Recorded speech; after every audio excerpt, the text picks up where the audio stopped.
Sports के एक खसूसी एपिसोड में, मिड वीक एपिसोड में आपका खैर मकदम है। मैं हूं हुमायूं, मिल रहे हैं SHQ radio active YouTube channel पे, और हम एस हुमायूं के सर फेसबुक के पेज पे भी मिलते हैं। KKMS स्पोर्ट्स मैग जो ग्रुप है फेसबुक पे, उस पर भी मिलते हैं। और आज बात करें much anticipated and much publicised encounter की, जो इंडिया और पाकिस्तान के दरमियान हुआ। ये राइवलरीज होती हैं, दुश्मनी नहीं होती है जैसे इंग्लैंड और ऑस्ट्रेलिया में होती है राइवलरी। तो इसलिए ये एक सीरियस राइवलरी है जिसमें आपने देखा होगा प्लेयर्स कितना अच्छा बिहेव करते हैं, और कोई ऐसी बात होती नहीं है जो बाकी लोग उसे समझते हैं। तो टॉस जीता इंडिया ने, और एज एक्सपेक्टेड जो मैंने कहा था कि हम बॉलिंग करेंगे। यहाँ जब टीम का सिलेक्शन हुआ, इंडिया 4 फास्ट बॉलर लेके मैदान में उतरता है। चौथे हार्दिक पांड्या है और पाकिस्तान 3 फास्ट बॉलर लेके। सोचने की बात है, इसी विकेट पे एक दिन पहले अफगानिस्तान का मैच हुआ है लंका से, और फास्ट बॉलर्स ने तूफान मचाया है, सेम विकेट। फिर पाकिस्तान 4 स्पिनर लेके कैसे मैदान में उतरता है, और एक फास्ट बॉलर बाहर क्यों रखते हैं। कुछ बातें दोहराऊंगा जो मैंने पिछले प्रोग्राम में कही थी, उसके बाद मैच की बात करूंगा। मैंने कहा था एक्स फैक्टर हार्दिक पांड्या, मैंने कहा था अननोन बॉलर्स जो हैं इनएक्सपीरियंस तो हैं लेकिन परेशान कर सकते हैं। अर्शदीप, अवेश और नसीम शाह ने यही किया। और जो टीम जीतेगी टॉस वो फील्डिंग करेगी, और बॉलर्स कंट्रोल करेंगे मैच को, नॉट बैट्समैन। देखिए हुआ ऐसा ही कुछ कि बॉलर्स ने मैच को कंट्रोल किया। और यहाँ एक मेल है हमारे पास मोहम्मद इलियास का। What an analysis, if you had written the script of the match every bit proved on the money. ये रिस्की भी होता है बात करना, लेकिन इंसान को बात करनी पड़ती है। अगर आप गेम समझते हैं तो आप फैसले नहीं देते हैं, जजमेंट नहीं, ये बेकार है, ये अच्छा नहीं है, इसको वो करना चाहिए, वो नहीं। आप तज्जिया करते हैं और प्रोज एंड कॉन्स सामने रखते हैं। योर रिव्यू वॉज वैल्यूएबल, ये आसिफ इकबाल कह रहे हैं मुझे। और बातें करूँगा, कुछ और मेल हैं उनके हवाले से। दारूफ ने लिखा इसी पिछले एपिसोड पे, great going sir, team batting second always has advantage in UAE। और आगे मुजफ्फर अहमद वानी हैं छियन कुलगाम से, Pakistan middle order field, Khushdil, Asif, Iftikhar and Shadab. Now what should Babar Azam do for upcoming match against India? What is your opinion about Haris Sohail? और हारिस सोहेल के बारे में मैंने लगातार कहा है, वो वनडे के बेहतरीन बैट्समैन हैं। T20 में उतने अच्छे बैट्समैन हैं कि नहीं, और कहीं फील्डिंग की वजह से चोरी ना रखना पड़े उनको, लेकिन वनडे के बहुत अच्छे खिलाड़ी हैं, और T20 में भी प्रूव कर सकते हैं अपने आप को। जहाँ तक आपने मिडिल ऑर्डर फेलियर का लिखा है, ये किसी के साथ भी हो सकता है, इंडिया के साथ भी हुआ। और एंटिसिपेटेड है कि ये दोनों सुपर 4 में मिलेंगे, और अगर फाइनल में पहुंचे फिर मिलेंगे। आते हैं मैच की जानिब। तो देखिए, जब पाकिस्तान बैटिंग करने आया, बैट्समैन श्योर नहीं थे विकेट कैसा बिहेव करेगा, जबकि एक दिन पहले विकेट वो देख चुके थे। बॉल बैट पे नहीं लग रही थी उनकी, शायद उनकी एंटिसिपेशन से ऊंची और ज़्यादा तेज आ रही थी। तो उसी लिए पुल शॉट में शॉर्ट बॉल पे कई एक खिलाड़ी आउट हुए, क्योंकि वो नहीं समझे थे कि बॉल कितनी उठेगी टप्पे के बाद। हालांकि ये समझ जाना था पिछला मैच देख के दोनों टीमों को। वो यहाँ बाबर जल्दी चले गए, तो थोड़ी देर क्राइसिस मैनेजमेंट जो है वो रिजवान ने की, लेकिन रिजवान उस टच में नहीं नजर आ रहे थे जिसके लिए वो जाने जाते हैं। पाकिस्तान की बैटिंग फिट एंड स्टार्ट से चली और लगातार विकेट गिरते रहे। अगर आप देखेंगे, पार्टनरशिप का नाम ही नहीं है इस इनिंग में। एक पार्टनरशिप है कुल इस इनिंग में, वर्थ समथिंग, रिजवान और इफ्तिखार की 45 रन की। T20 में 100-150 की पार्टनरशिप की ज़रूरत नहीं है, ये 50 रन की 3 पार्टनरशिप हो जाएं तो स्कोर बहुत बड़ा हो जाता है। वो हो नहीं पाया पाकिस्तान से। रिजवान 42 बॉलों में 43, 22 बॉलों में 28, इफ्तिखार और 7 बॉलों में 2 खुशदिल, आसिफ 7 बॉलों में 9 रन। यहाँ मैंने एक बात कही थी पिछले प्रोग्राम में कि पाकिस्तान का थिंक टैंक को समझ नहीं आता सिचुएशन के साथ बैटिंग ऑर्डर कैसा हो। जहां खुशदिल बैटिंग करने आए वहां आसिफ को भेजना था लॉजिकली। कहता गो आफ्टर द बॉलिंग, पीछे खुशदिल भी बच जाते, शादाब भी बच जाते, और बाकी प्लेयर शायद फिर अगर इनिंग लंबी करनी हो कर लेते। Somebody had to attack Indian bowling, which only Dhani did in the end, and Haris Rauf. अब आप देख लिया वो जो आखिरी दो खिलाड़ी हैं, धानी और हारिस रऊफ, उनका 29 रन का कंट्रीब्यूशन 13 बॉलों में है। तो सबसे फास्ट तो उन्हीं का पैसेज रहा पाकिस्तान के लिए। अब बात यह है कि शादाब फुल फ्लेज बैट्समैन हैं, तजुर्बाकार हैं, वो इतने पीछे क्यों आते हैं? मान लें वो बैट्समैन हैं, और मैंने उनकी तारीफ की थी पिछले प्रोग्राम में, और मैंने बॉलिंग बैटिंग दोनों की, और देखिए बॉलिंग 4 ओवर 19 रन उनकी, बैटिंग में मौका नहीं था जितना था कोशिश उनने की। तो आपके पास अगर ऐसा प्लेयर है, यूटिलाइज क्यों नहीं होता ठीक तरीके से? आप कर नहीं पाते हैं यूटिलाइज, और वही थिंक टैंक चलता है बस सेट फार्मूला पे, इसके बाद ये, इसके बाद ये, इसके बाद ये, तब्दीली नहीं लानी। मैंने पिछले प्रोग्राम में कहा था कि Haris Rauf has to lead the attack, और यहाँ से भुवी सबसे एक्सपीरियंस्ड है, Bhuvi did lead the attack. 4 wicket लिए उनने, चलिए एंड पे लिए कुछ, मगर तब भी स्कोर तो हो सकता था, लेकिन शुरू में एक इंपॉर्टेंट विकेट बाबर आजम का भी लिया, और अच्छी बॉलिंग की उनने, पेस वेरी बहुत की अगर मूवमेंट नहीं थी। तो इंडियन बॉलिंग की जानिब आते हैं हम। इंडियन फास्ट बॉलर्स ने बहुत अच्छी बॉलिंग की, जिस ओवर में अवेश खान को 13 रन पड़े, उसमें वो विकेट भी ले गए साथ में, तो उन्हें बराबरी कर दी। पहली 2 बॉलों पे उनको 10 रन पड़े थे, और उनको 2 ही ओवर दिए कैप्टन ने।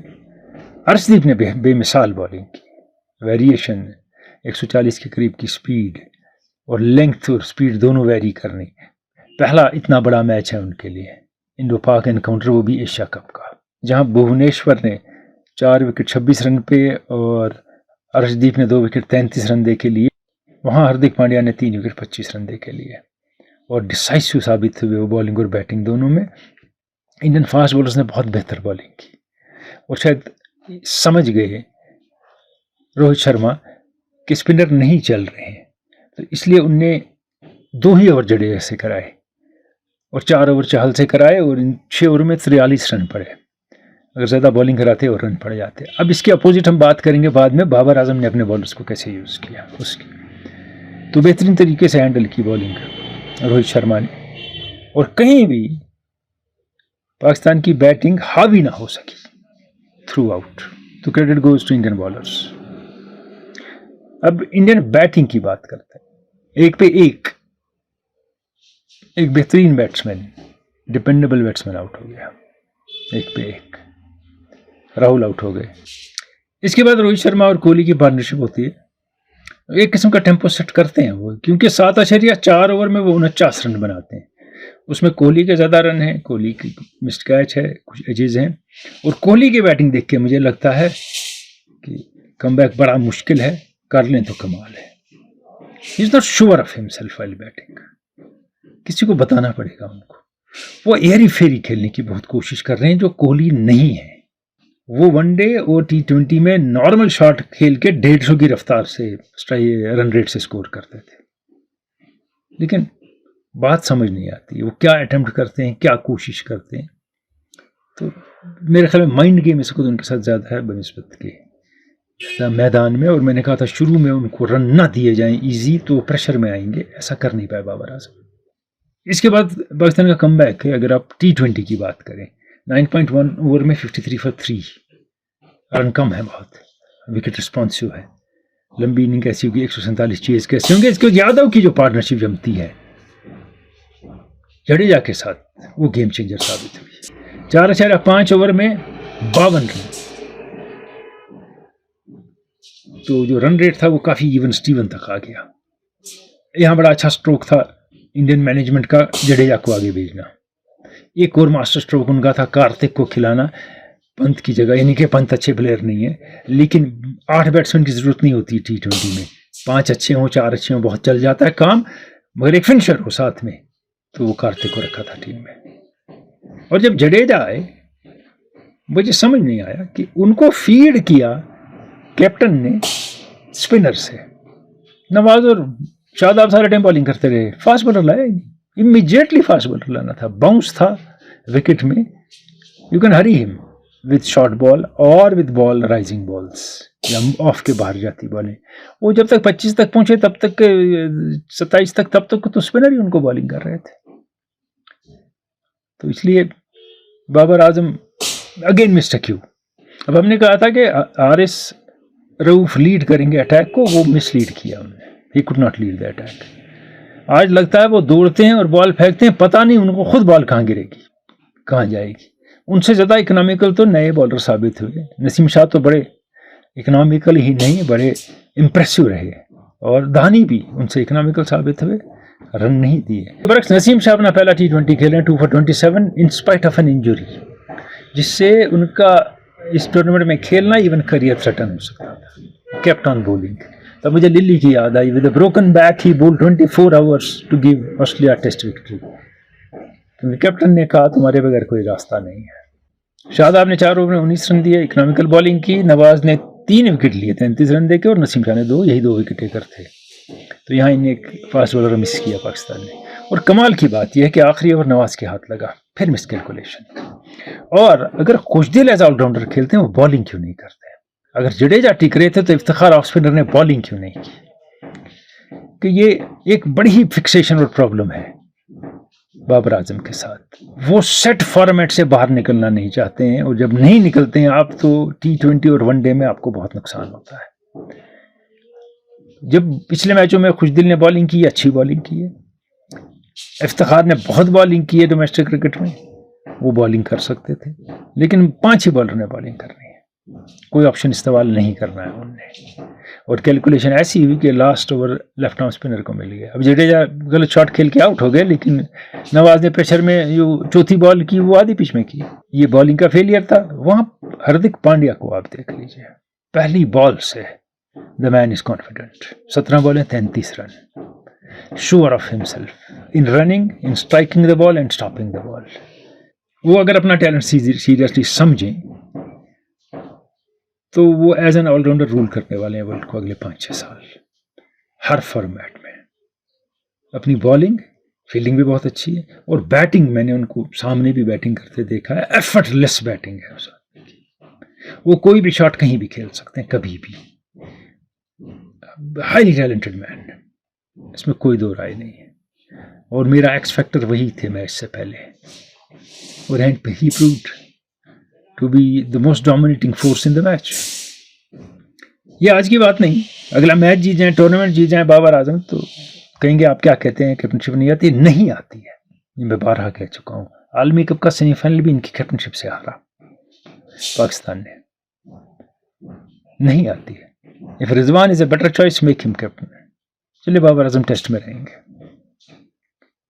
ठीक कैप्टनशिप नहीं कर पाते, वो एंटिसिपेट ही नहीं करते अपनी दूसरे की मूव्स और अपनी काउंटर मूव्स।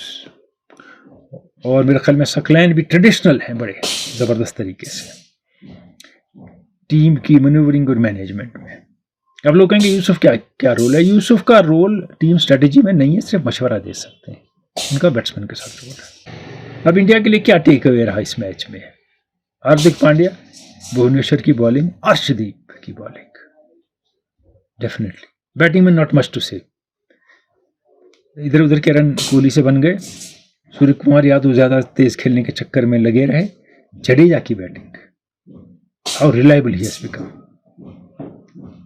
और पाकिस्तान के लिए क्या है? नसीम शाह, डेफिनेटली उनकी परफॉर्मेंस, इफ्तिखार टच में नजर आए, लेकिन ये 28 और 25 से ऊपर नहीं जाते हैं, पेट भर जाता है, ये उनको सोचना होगा। शादाब ने बॉलिंग अच्छी की, ये कहा गया था कि लेग स्पिनर शायद ना चले, ज़्यादा टर्न नहीं कराते, बॉलिंग अच्छी की। ऐसा नहीं है कि India doesn't have to think, they also have to think much batting के बारे में, and Pakistan has to think a lot how to use this talent. ये नहीं कि लोग कमजोर हैं, इस्तेमाल कैसे और कहाँ किया जाए, वहां थोड़ी प्रॉब्लम है। ये टीमें सुपर 4 में फिर मिलेंगी अगर वहां पहुंची, और अगर हो गया तो फाइनल में फिर मिलेंगे।